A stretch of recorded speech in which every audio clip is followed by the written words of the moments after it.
Coucou mes amours, bienvenue dans les chroniques de Malaika. Aujourd'hui, nous allons faire notre petite revue critique de la série de Monsieur à l'heure quand le mariage devient un cauchemar, épisode 27. Ça commence avec Benny qui était couché et puis quelqu'un vient toquer. Elle se lève, elle se rend compte que c'est sa tante. Sa tante Jennifer, la petite soeur de son père. Elle demande à sa tante, Tantine, qu'est-ce que tu fais dans ma chambre? Pourquoi tu es là? J'espère que tu ne vas pas venir me menacer. Sa tante dit, qu'est-ce que tu attends? À ton avis, tu penses que tu vas jeter les questions aux gens, tu vas jeter les mots comme ça aux gens et puis les gens ne vont pas riposter. Je suis venue te voir, madame. Tu es la bonne dame, non? Je suis venue te voir. C'est comment? Donc, si je comprends bien, tu veux que ta mère ferme le restaurant et elle reste à la maison pour s'occuper de toi, n'est-ce pas? Pour voir comment elle peut s'occuper de toi. Mais la question que je veux poser, c'est pourquoi est-ce que tu laisses ton père te manipuler? Pourquoi est-ce que tu laisses ton père faire de toi son pion? Tu n'as pas honte. Tu sais très bien à quel point ta mère t'aime. Mais ma puce, il y a les choses que tu ne connais pas. Si tu savais, si seulement tu savais, Béni t'a demandé quoi? Elle dit, je n'aurais pas besoin de t'expliquer. Si tu savais. Mais c'est malheureux que cette femme t'aime. Elle t'adore tellement, elle t'aime qu'elle peut même donner sa vie pour toi, pour que tu puisses vivre. Mais toi, tu la traites ainsi. J'espère que demain, lorsque tu deviendras une femme, tu vas pouvoir supporter ce que ta mère supporte aujourd'hui. Tu seras une adulte d'ici peu. Mais sache que tout ce que ta mère est en train de vivre aujourd'hui, tu vas vivre ça. Elle demande, tante, tu es en train de me maudire. Est-ce que tu es en train de me maudire? Sa mère dit non, non, non, non, non. Le problème est que la vie, c'est le karma. Le karma existe. Donc, même si tu es caché où, le karma va te retrouver. Oui, le karma connaît l'adresse de tout le monde. C'est ce que moi, je suis venue dans ta chambre aujourd'hui te révéler. Moi, je veux m'en aller. C'est comme ça que sa tante se lève et elle s'en va. Elle reste là, elle commence à réfléchir. Elle commence à se sentir mal. Du coup, elle se rend compte que sa tante a raison. Elle est en train de manipuler sa mère. Tu vois, elle a commencé à se sentir très mal à l'aise. La prochaine scène nous montre toujours Béni qui est couchée dans sa chambre. Elle est en train de réfléchir les choses qu'elle a fait. Et voilà donc la porte, on ouvre la chambre, on entre. C'est sa mère. Sa mère se pointe. Sa mère vient, elle prend place, elle s'assoit sur son lit. Elle demande comment tu vas. J'espère que ça va. J'espère que tu te portes bien. Qu'est-ce que tu fais depuis là? Elle ne répond pas. Après, sa mère demande ça va. Elle demande, j'espère que tu t'apprêtes à faire ce que je t'ai demandé. Tu n'as qu'un seul jour. Tu as de maintenant jusqu'au matin pour te décider. C'est comme ça. Sa mère dit oui, je sais. Je suis au courant de ça. Je sais que tu m'as donné l'ultimatum. Je sais. Mais il y a juste une chose que je sais que je vais toujours te dire, c'est que tu es ma fille. C'est moi qui t'ai éduquée. Donc, je sais que même toi, tu prendras la bonne décision. Parce que je connais, lorsque tu ouvres la bouche et que les paroles viennent de toi, je le sais, je ressens ça dans mon cœur. Oui, je ressens ça. Je t'aime tellement que je n'aimerais pas me séparer de toi. Sache-le. Mais j'aime aussi ma santé mentale. Je m'aime aussi tellement que je vais devoir aussi faire certaines choses par rapport à moi. Tu comprends? Donc, nous allons laisser que le matin puisse arriver. Et là, nous allons prendre une décision. D'accord? Donc, tu vas devoir te calmer. Tu chauffes trop de ce jour-ci. Mais ça va aller. Et j'espère que ma décision, que ce soit la bonne ou la mauvaise, ça ne va affecter personne. Elle dit, maman, tu es en train de prêcher là. Moi, je ne sais pas pourquoi est-ce que tu prêches. Si tu prêches pour que je change d'avis, je ne changerai pas d'avis. Tu vas devoir choisir ou moi ou mon père.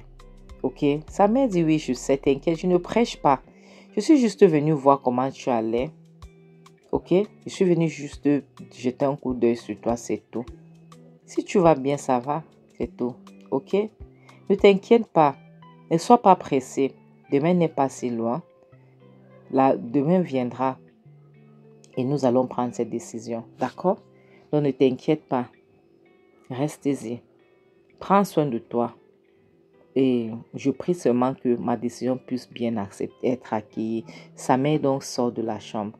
La prochaine scène donc montre Jonathan qui est assise au bas du salon. Il est en train de boire un verre. Et voilà sa soeur Jennifer qui descend les escaliers pour venir le voir. Elle le tamponne. Elle dit, je te cherche depuis partout. Je ne savais pas que tu allais, je pouvais te retrouver ici. Il dit, oui, je suis là. Et je suis de bonne humeur, s'il te plaît. Et je suis là. Je ne veux pas que tu fasses quoi que ce soit, ok? Je n'ai pas besoin de quelqu'un qui va gâcher mon humeur ce soir. Donc, tu vas me laisser avec tes questions ou quoi que ce soit. Je ne suis pas intéressée. D'accord? Elle dit, tu sais, il n'y a que le cœur du bandit qui tremble. Tu n'as pas besoin de trembler. Ton cœur n'a pas besoin de battre. Surtout si tu n'as rien fait. Pourquoi est-ce que tu penses que je suis là pour toi? Je ne suis pas là pour toi. Je suis juste là pour savoir pourquoi est-ce que tu utilises ta fille. Pourquoi est-ce que tu penses que c'est mieux d'utiliser ta fille? Il demande de quoi est-ce que tu parles. Qu'est-ce que tu racontes? Elle dit, tu sais, Béni, c'est ma nièce.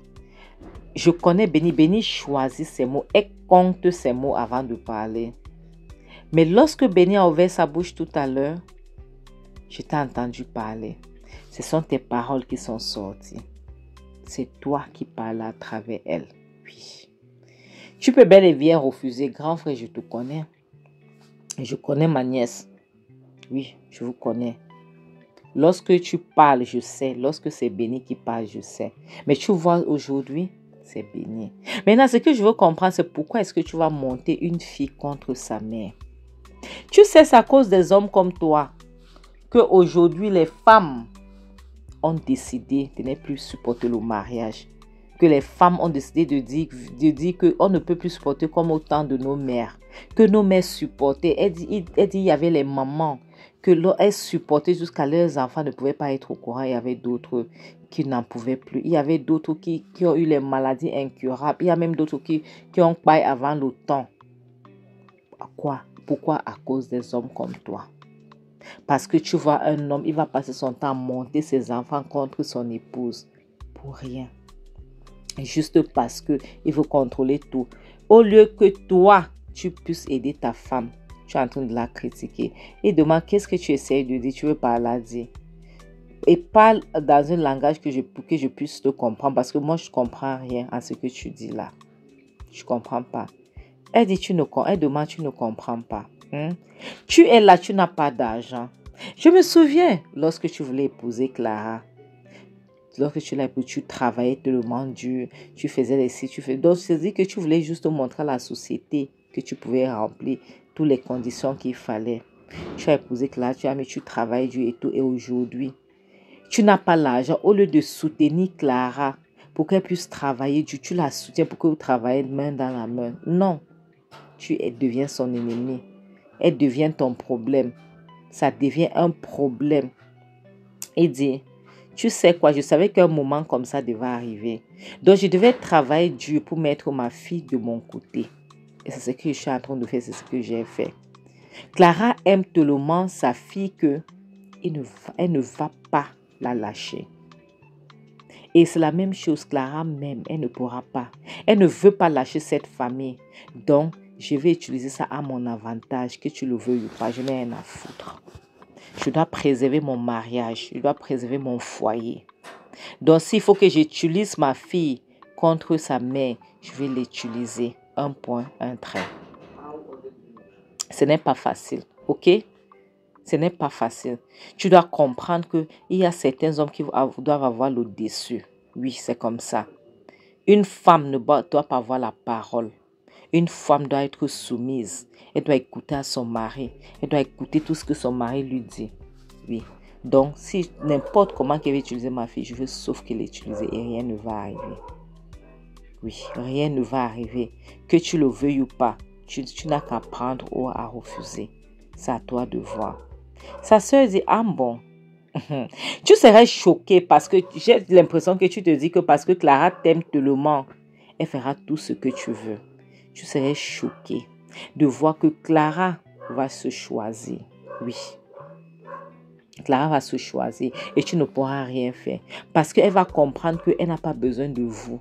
Parce que demain, cet enfant va grandir, elle va aller se marier. Clara va rester seule. Donc, à un moment donné, elle n'a besoin ni de toi, ni de ta fille. Si tu penses que parce qu'elle t'aime trop, elle va supporter, tu es tellement bête, il faut réfléchir. Tu as tout à perdre, Clara n'a rien à perdre. D'accord? Réfléchis, grand frère. Oui. Si tu ne savais pas, réfléchis dès à présent. Elle se lève, donc elle s'en va. Il reste là, il commence à réfléchir. La prochaine scène montre Clara qui est en train de pleurer dans sa chambre toute seule. Elle pleure et puis elle suit comment quelqu'un est en train d'arriver. Elle essuie vite ses larmes. Elle sèche ses larmes pour qu'on ne se voit pas. C'était sa grand-mère. Sa grand-mère appelle Béni. Béni, ça va? Je croyais que tu dormais déjà. Elle demande qu'est-ce que tu voulais, grand-mère? Je ne dors pas encore. Tu veux quoi? Sa grand-mère dit, je venais te dire merci pour ce que tu as fait aujourd'hui, pour ce que tu as fait pour nous, ta famille. Tu sais, la sagesse parfois, ça n'a rien à voir avec l'âge. Ok? Donc, tu as prouvé ça aujourd'hui. Ça n'a rien à voir avec la maturité. Tu as prouvé ça aujourd'hui. Donc, je viens ici pour te dire merci. Pour te remercier parce que j'ai essayé de parler. Nous tous avons essayé de parler de ta mère, que sa famille est très importante. Mais ta mère a choisi, elle a voulu choisir le business, le restaurant, que de choisir sa famille. Mais toi, tu es obligé de lui mettre, donc, de lui mettre le dos contre le mur pour qu'elle fasse le choix. Merci beaucoup, ma puce. Merci. Tu as fait fort. Grâce à toi, ta famille est soudée. Grâce à toi. Elle dit, grand-mère, tu sais, je n'avais pas le choix. Je n'avais pas le choix. Je devais que faire ça à un moment.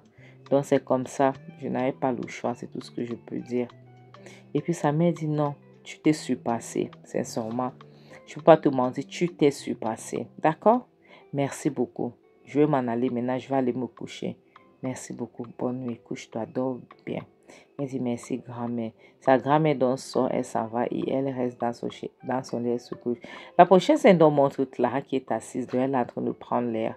À même moment, elle est en train de réfléchir, tu vois, par rapport à tout ce qu'elle traverse. Et voilà Jennifer qui vient. Elle vient s'asseoir à côté d'elle, elle demande qu'est-ce que tu fais. Je t'ai dit à chercher partout, dans toute la maison, et c'est ici que je viens te trouver.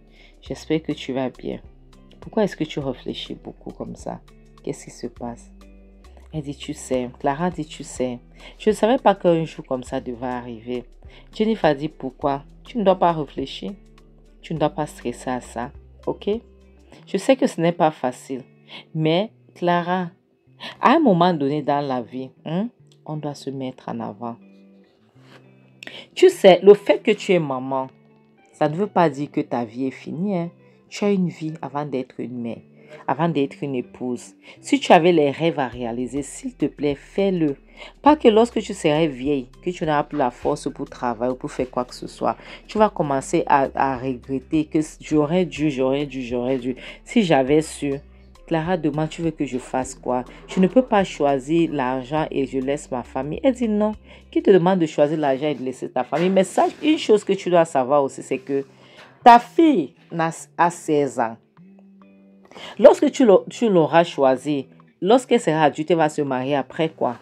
Tu as pensé à ça? Oui? Est-ce que tu as pensé à ça? Tu ne peux pas passer ton temps à donner tout aux autres et pourtant toi, tu n'as rien.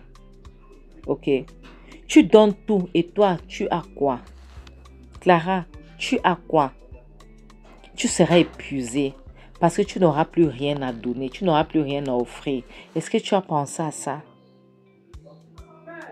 Est-ce que tu as réellement pensé à ça? Oui. Oui, demain va arriver. Tu dois faire un choix. Est-ce que tu as pensé au fait que toi aussi tu comptes? Toi aussi tu as besoin de vivre ta vie. Est-ce que tu as pensé? Clara restera. Et Jennifer dit, Clara, tu vas devoir penser à toi pour une fois dans ta vie. Tu as tout abandonné, tu as tout laissé. Tu t'es occupé de Clara. Tu t'es occupé d'elle jusqu'aujourd'hui. Tu dois penser à toi aussi. Je ne dis pas que tu laisses ta famille. C'est que les choses vont se mettre en rang. C'est tout ce que moi je connais. Oui, mais ne laisse pas les gens te dire ce que tu dois faire. Ne laisse pas les gens te manipuler parce que parfois l'amour, c'est c'est la manipulation. Oui, l'amour, c'est la manipulation. S'il te plaît, ne te laisse pas manipuler. La prochaine scène nous montre Jonathan qui est dans sa chambre, il est couché. Tu vois. Et voilà Clara qui ouvre la porte de la chambre, elle entre. Tout doucement. Elle ne voulait pas que Jonathan poursuive. Mais comme c'est un homme qui aime le commérage, elle s'avance vers la salle de bain. Il demande, mais attends, tu étais où? Pourquoi est-ce que ce jour-ci, j'ai cru que tu allais dormir là-bas, là où tu étais? Il demande, attends, ça allait te faire plaisir? Ça allait te plaisir que je dors dehors? Il dit, oui, justement. Ça allait me faire plaisir que tu dormais comme ça, j'allais occuper le lit toute seule. Elle dit, ah d'accord, je vois. Elle dit, ça va. Comme je n'ai pas dormi, tu vas alors faire comment? Et pourquoi est-ce que tu me poses autant de questions ce jour-ci? Je ne comprends pas. Pourquoi tant de questions? Elle dit, elle demande, j'ai remarqué une chose. Tu me poses tellement de questions que je me demande s'il y a quelque chose. Attends, tu as un problème que je marche dans la maison maintenant? Tu as un problème que je suis dans la maison? Il y a un problème qui ne va pas. Il dit, non, il n'y a pas de problème, mais juste que je veux pas que tu ailles manipuler ma fille. Je veux pas que tu parles lui mettre les choses dans la tête. C'est un peu ça. Donc, je ne veux pas. C'est par rapport à ça que je te surveille un peu partout. Tu vois un peu. On dit que Clara sourit. Clara le regarde. Clara demande, attends. Est-ce que tu penses que je suis comme toi? C'est ma fille, c'est moi qui l'ai éduquée. Tu comprends? Elle saura quoi faire lorsque demain va arriver. Elle saura quoi faire, ok? Sois patiente, s'il te plaît. Et puis c'est là, il me dit, Clara, pourquoi est-ce que tu ne peux pas seulement m'écouter et tu fais ce que je te demande? Ferme ce restaurant, rembourse l'argent de Hans, tu reviens à la maison. Pourquoi tu ne peux pas faire ça tout simplement? Clara demande, je dis à Jonathan, tu vas me poser ces questions combien de fois? Je t'ai dit non. Je te dis non, non et c'est non. Pourquoi est-ce que tu me poses ces questions autant de fois? Tu es censé être fatigué déjà. Arrête de me poser cette question, s'il te plaît, dors. Tu sauras ce que j'aurai à faire demain. Ok? Bonne nuit. Mes amours, c'est ici qu'on va s'arrêter. Je dis souvent, le mariage n'est pas un farce, le célibat n'est pas une malédiction. Faites attention aux gens que vous épousez. Protégez votre santé mentale. Oui. Parce que parfois, vos partenaires deviennent vos pires ennemis. Que ce soit femme ou homme. Deviennent vos pires ennemis. Mieux vaut être seul que d'être mal accompagné. En bon attendeur. Salut, bisous. Bye.